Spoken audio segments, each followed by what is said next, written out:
Store, farmers market for a family dinner. This is Ontario Agricultural Week, and we wanted to showcase some healthy foods using Ontario-grown items, including Ontario grain. Joined now by registered dietitian Michelle Jaelin. Good morning. Thank you for having me. I'm all about local. So yes. Now's the time. The harvest has harvested.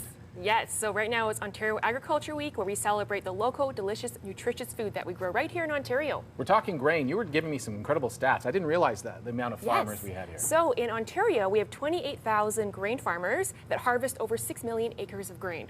Good on them all. So we need to support them by buying local. Yes, absolutely. You probably see the combines out at this time of day. Absolutely. Yes? And you've got some great ideas that we can put some of that local stuff to work and enjoy. Yes, so let's start right here. So here I've got a grain right here. This one is barley. Barley. And you can actually use it in place of rice. It cooks just like rice too. So 1 part barley to 2 parts water. And then it cooks for maybe about 40 to 50 minutes. Here I made a barley salad with it with goat cheese crusted pumpkin seeds. Look at that. It's really, really good. So the goat's cheese is in there like making almost like the sushi balls, but they're not sushi. They're barley with goat cheese. Yes, that's correct. Yeah, and it's rich, but it's also really delicious. Then you get the fiber from the barley. It's got a lot of B vitamins and iron. It's a great Thanksgiving dish right here if you wanted something a little different. With some sweet potatoes. With some sweet potatoes, that's right, and broccoli as well. Very healthy and local. Next. Yes. So here we've got one right here, and this one is actually wheat berries. Wheat berries. Wheat berries. I don't know a lot about wheat berries. So without wheat berries, we actually wouldn't have flour.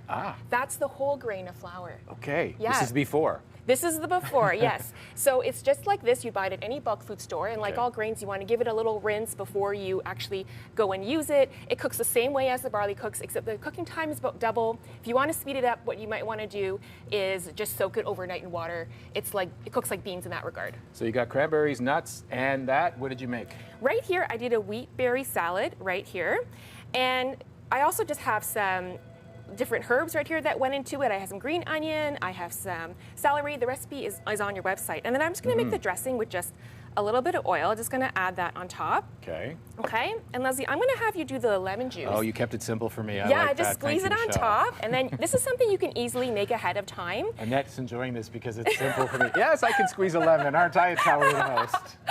She knows me. Thank you for that. And then I'm gonna add a little bit of salt and pepper, just a taste, and then you just taste it as you go along. I could have done that, you know. These people. I'm just kidding.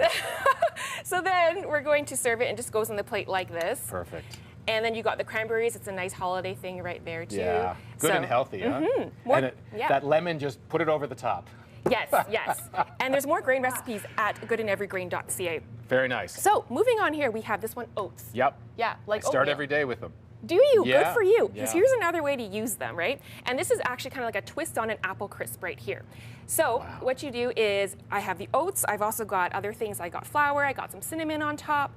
And then these are with local apples too. And you know there's a lot of apple farms around Ottawa. It's amazing. And the apple crop this year is unbelievable. I just went shopping yesterday and I came home with bushels of apples. Oh yes, amazing apples. And normally you might want to serve this with some vanilla ice cream. But first, what did you do? Did you put it in the oven? Did you warm? Oh, good question. So you core the apple, and then I made the topping with some oats and some flour, and then cinnamon with some oil as well. Put it on top, and then baked it in the oven for maybe 15 to 20 minutes at 375. Got it. Yes. Now you want to top not ice cream, but whipped cream. Whipped cream. Whipped cream. And that's because, I mean, it's nice to serve too. You can do whipped cream. You can do whipped cream and a bit of vanilla ice cream, and as well a little bit of maple syrup. This is like a maple oat baked apple thing. And then it looks so nice and so fancy, and people think they'll go, wow, when you put it out. No kidding. And I was looking at the can, and it's only 40 calories. That can't be for a serving. Uh-oh. Good morning. We have someone who's come in to take one. Yes. We're going to share those with everybody. Yeah, of course, yes. And Macintosh apples are great for this because they bake really, really well. You want to go with a good baking apple. Oh, we got all the recipes for you on our website That's correct, yes, on your website. Appreciate it. Thank you, Michelle. Thank you for having me. Some great ideas there, and happy Agriculture Week. Happy Agriculture Week. Support local. That's what I always say, especially this time of the year, because the cream of the crop, literally, is here.